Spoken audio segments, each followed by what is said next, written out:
할렐루야. 예.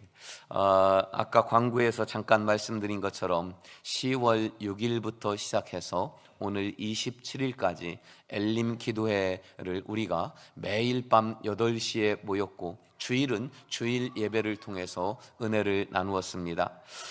엘림 기도회를 통해 주신 이 넘치도록 부으시는 그 놀라우신 은혜들을 정말 감당할 수 없는 그 큰 은혜들을 주셨는데요. 어떤 분들은 이미 응답을 받으신 분도 있고 어떤 분들은 아직 응답이 내게 도착하지 않아서 지금 천국에서부터 하늘에서부터 오고 있는 그런 분들도 계실 겁니다. 그러나 우리의 기도는 우리는 하나님을 믿고 하나님의 말씀을 믿기에 우리의 기도는 멈추지 않고 계속될 것이라고 믿습니다. 삶 가운데에서 그 말씀에 그 기도의 응답이 내게 도착할 때까지 끝까지 포기하지 않고 기도해서 마침내 이루시는 역사를 우리가 다 함께 보기를 간절히 축원합니다. 오늘 말씀 보니까요, 갈릴리 가나에 혼인잔치가 있는데 이 가나는 작은 마을이었고 시족 마을이었어요.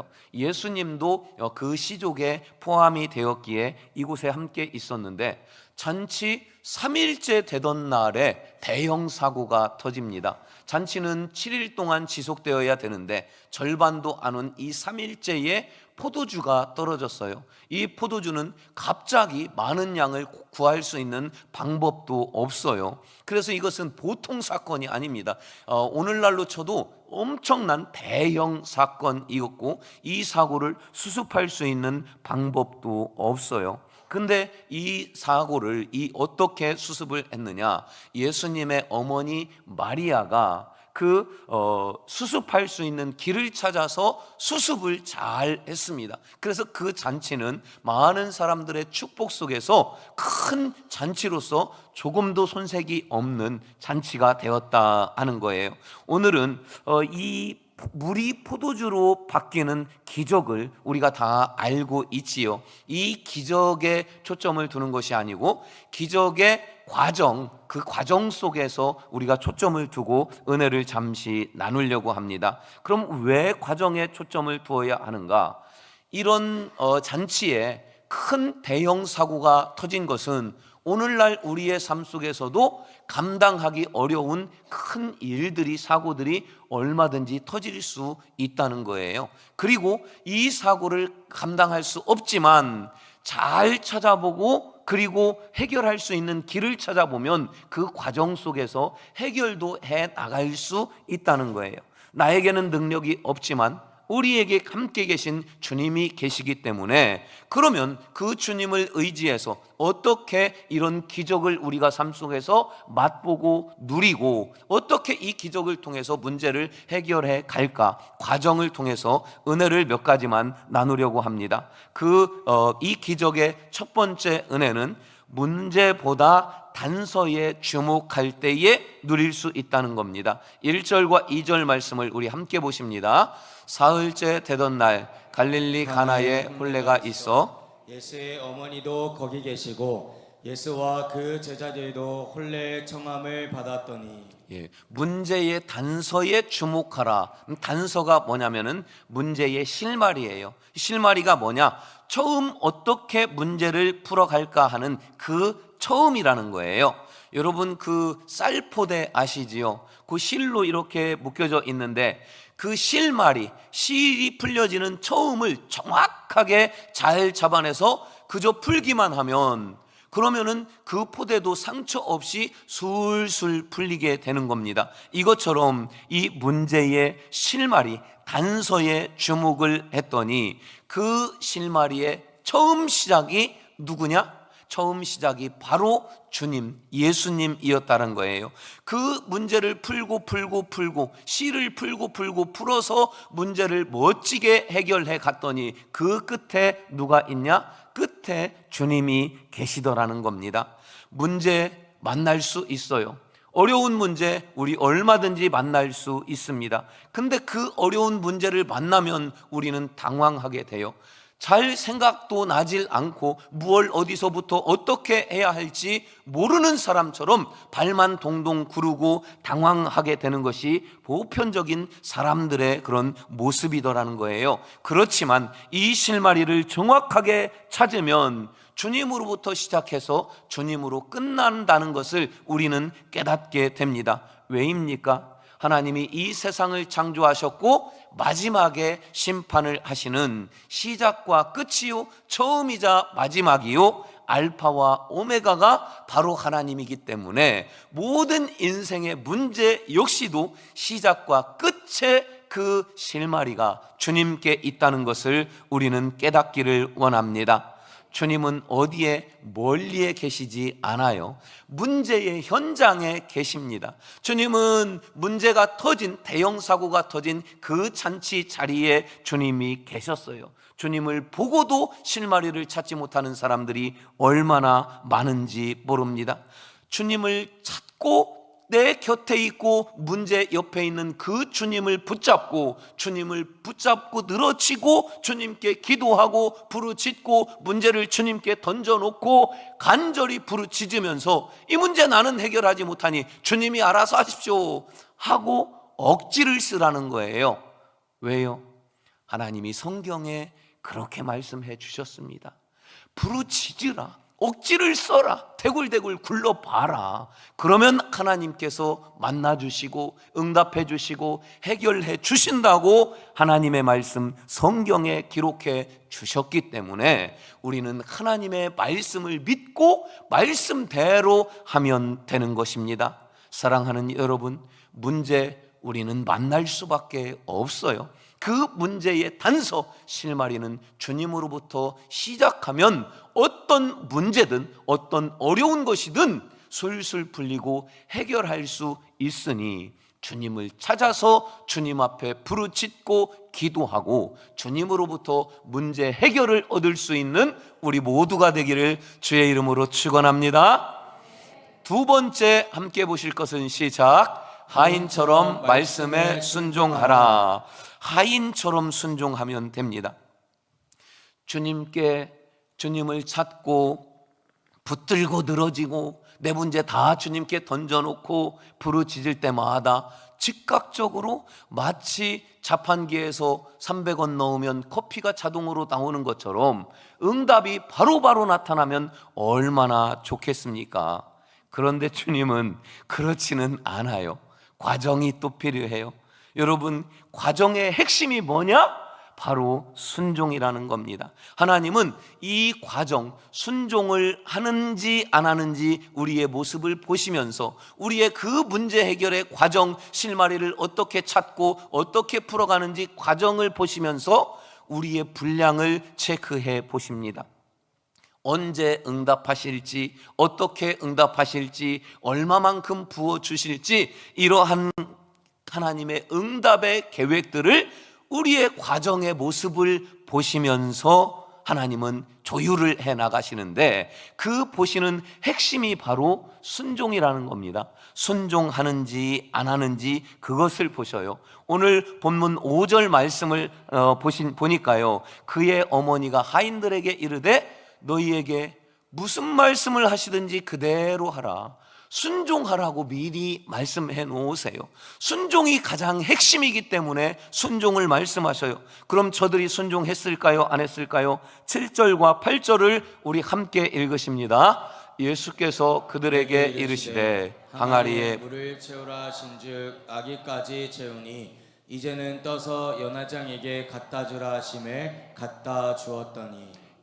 예수님이 이상한 것을 시키십니다. 항아리에 물을 채우라는 것도 사실 이상하고 연회장에게 이 맹물을 떠다 주라는 것도 이상한 짓이었어요. 그런데 저 하인들은 결과적으로 순종을 합니다. 항아리 6개 있는데요, 이 6개에 물을 채우는 것이 오늘날처럼 수도꼭지 틀어가지고 채우는 그런 게 아니에요. 이 6개의 양으로 치면 여러분 큰 드럼통 아시지요? 드럼통 3개를 채우는 양이 이 6개의 돌 항아리 채우는 양이에요. 수도꼭지가 아니고 마을에 하나밖에 없는 그 우물까지 그 한낮에 그 태양볕이 쬐고 있는 그때에 가서 물을 길어다가 계속 땀 흘려 길어다가 채워야지만 채울 수 있는 그만큼 어려운 일이었어요. 그리고 거기에 담아두는 물은 그렇게 맑은 물이 아니었어요. 원래 이 물은 손님들이 와서 손 닦고 발 닦고 그리고 앉아서 음식 먹는 그 용도의 물이라 허드렛 물만 채워놔도 되는 거였거든요. 근데 맑은 물을 채우래요. 이 삐질삐질 땀 흘리면서 저 하인들이 그대로 해요. 그리고 이제는 연회장에게 떠다 주래요. 이 얘기는 포도 줍니다 하고 갖다 주라는 거예요. 그런데 저 하인들은 그대로 순종을 해요. 순종했더니 어떤 결과가 나타나느냐? 이에 불과한 일이었지만, 그리고 이것은 도무지 있을 수 없는 것을 예수님이 시키는 것지만 그대로 순종을 했더니 언제 변했는지 모르게 이 맹물이 포도주로 변했던 거예요. 그리고 이것을 먹었던 사람들이 다 이렇게 1등급 포도주를 이렇게 감춰놓고 이제 주냐고 그러면서 기쁨이 충만하고 그리고 사람들이 춤추고 그런 정말 잔치다운 잔치, 최고의 분위기가 살아난 그런 잔치가 되었다는 말입니다. 10절 말씀으로 우리가 확인을 해보면 마라데 사람마다 먼저 좋은 포도주를 내고 취한 후에 알딸딸할 때 이제는 질 낮은 거, 왜냐하면은 알딸딸하면 모르잖아요. 이게 좋은 포도주인지 안 좋은 포도주인지 그냥 먹는 거지요. 근데 이렇게 좋은 것을 숨겨놓았다가 지금 주니까 너무 좋다 하면서 잔치의 분위기가 최고조에 이른 거예요. 여러분, 순종이 기적을 만들었습니다. 순종이 가능했던 이유가 뭔지 아십니까? 저들이 하인이었기 때문에 순종했던 거예요. 저들이 친구였거나 손님한테 시켜보세요. 안 했겠지요. 하인은 시키는 대로 하는 사람들이 하인이에요. 하인은 책임이 없어요. 책임을 져야 할 일이 있다면 주인이 책임을 지면 되는 거예요. 하인들은 시키는 대로만 하면 되기 때문에, 하인이기 때문에 순종했던 겁니다. 말씀에 순종하면 기적이 일어날 줄 믿습니다. 말씀이 내 생각이나 내 계산에 도저히 안 맞더라도 말씀 앞에서 하인들이 되시기를 바랍니다. 순종으로 인하여 기적을 여러분의 삶 속에 온전히 풍성히 누리게 되기를 주님의 이름으로 축원합니다. 제가 저는 한 5년 된 줄 알았어요. 우리 교회 온 지. 생각해 보니까 작년 3월 달에 왔어요. 얼마 안 됐죠. 그 작년 3월에 와가지고 오자마자 제일 먼저 한 일이 신방을 하는 거였어요. 가정마다. 그래서 작년에는 거의 몇 가정을 제외하고는 다 모든 가정을 제가 신방을 했어요. 그러니까 3월 말에 왔으니까 4월부터 신방을 시작을 해서 5월 달쯤 6월까지 이렇게 신방을 했는데 5월 23일에 한 가정을 신방을 했어요. 신방하기 전에 이제 여러 가정들을 놓고 기도를 하면서 하나님, 저 가정은 어떤 말씀을 주시렵니까? 저에게 알게 하소서. 또 떠오르게 하셔요. 그래서 가정마다 함께 나눌 그런 축복의 말씀들을 이렇게 준비를 하고, 그리고 그 가정에 갔잖아요. 그랬더니 그 가정이 결혼한 지 12년이 됐대요. 그런데 아기가 없대요. 그 소원이 뭐냐면은, 우리도 임신을 해서 아기가 있는 게 소원이라는데 12년 동안 뭔들 안 해봤겠습니까? 열심히 기도도 해봤고 좋다는 것도 먹어봤고 방법도 해보고, 근데 안 된 거예요.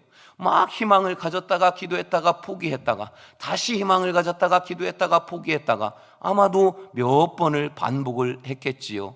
그럼 제가 목사니까 가서 힘내시라고, 우리 다시 기도해보자고 그래야지 맞잖아요. 그래서 제 마음에 다른 생각이 드는 거예요. 준비한 말씀을 하지 않고 말씀을 나누는데 창세기 21장을 막 나누고 싶은 마음이 자꾸 솟아나는 걸 어떻게 해요? 21장 말씀이 뭐냐면요, 아브라함이 100살, 하와가 90살, 이삭을 낳고 하와가 뭐라고 말하냐면은 21장 6절에 이렇게 말해요. 사라가 이르되, 이삭 낳고 난 다음에 하나님이 나를 웃게 하시니 듣는 자가 다 나와 함께 웃으리로다. 이 말씀을 나누면서 우리 내년 이맘때쯤 임신한 몸으로 신방 와서 예배하도록 합시다. 우리 그렇게 기도합시다. 세상에 그러고 막 축복을 해주고, 하나님 내년 이맘때에는 임신이 돼가지고 하나님께 막 감사하며 그 기쁨으로 사라처럼 웃으면서 기도하고 예배할 수 있도록 해주소서. 한참 기도하고 났더니 세상에 그 부부가 얼굴에 웃음꽃이 피어가지고 마치 금방이라도 임신한 것처럼 그렇게 기도를 하고 왔어요. 근데 그 부부에게 변화가 있습니다. 그 전에는 좀 그렇게까지는 안 했다고 하더라고요. 근데 주일 온전히 성수하려고 얼마나 애쓰는지, 주일날 꼭 나가야 할 일이 있어요. 그전에는 나갔는데 그거 다 끊고 미루고 바꾸고 조율하고 그러면서 주일 성수를 합니다. 금요 기도회 전에는 안 나왔대요. 얼마나 열심히 나오는지 몰라요. 제가 종종 안수하고 기도도 해주고 그랬지요. 힘써 기도하고 그렇게 변화된 모습으로 소망을 품고 열심히 기도하면서 임신을 기도를 했어요. 시간은 자꾸 갑니다. 올해 3월달이 됐어요. 임신했어요. 아니래요. 4월달이 됐어요. 임신했어요. 아니래요. 5월달이 됐어요. 혹시 아니래요. 공교롭게도 작년 5월 23일 그 가정이 신방이었는데 올해도 어떻게 그렇게 똑같이 5월 23일에 그 가정의 신방 날짜가 되었는지 신방을 그 가정에 무거운 발걸음으로 갔습니다. 하나님 어떻게 하면 좋습니까? 하나님 어떻게 하면 좋습니까? 갔어요. 그래 또 예배를 드리고 기도하는데 또 감동을 주시는 거예요. 지금까지는 아니었지만 다시 하나님의 말씀을 나누는데 출애굽기 23장 26절 말씀이에요. 네 나라에 낙태하는 자가 없고 임신하지 못하는 자가 없을 것이라. 하나님, 천국에서 임신이 출발한 줄 믿습니다. 아직 도착하지 않았으니 빨리 도착하게 해주세요. 하나님 빨리 도착하게 해주세요. 또 그렇게 축복하며 기도했는데 참 감사한 것은 이 부부가 실망하지 않고 천국에서 출발했는데 아직 도착 안 했다 이렇게 믿은 것 같아요. 여전히 주일 성수하면서 여전히 기도하면서 물어보니까 시편을 열심히 읽으면서 기도해 왔대요. 지난주 엘림 기도회 2주차 물어보기도 이제 두려운 거예요. 근데 엘림 기도회 마치고 마침 또 부딪혔어요. 밑에서 혹시 그랬더니 목사님 임신했어요 그러는 거예요. 할렐루야.